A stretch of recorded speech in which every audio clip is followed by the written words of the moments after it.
The stevedores had finished loading and were battening down. One winch was still working, but it was hoisting the steel bearers into place.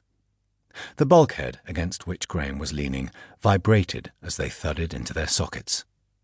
Another passenger had come aboard, and the steward had shown him to a cabin farther along the alleyway. The newcomer had a low, grumbling voice and had addressed the steward in hesitant Italian. Graham stood up and with his unbandaged hand fumbled in his pocket for a cigarette. He was beginning to find the cabin oppressive. He looked at his watch. The ship would not be sailing for another hour. He wished he had asked Kopeikin to come aboard with him.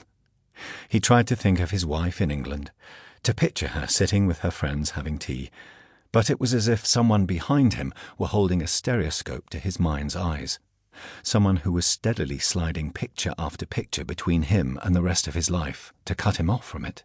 Pictures of Kopeikin and Le Jockey Cabaret, of Maria and the man in the crumpled suit, of Josette and her partner, of stabbing flames in a sea of darkness, and of pale, frightened faces in the hotel corridor.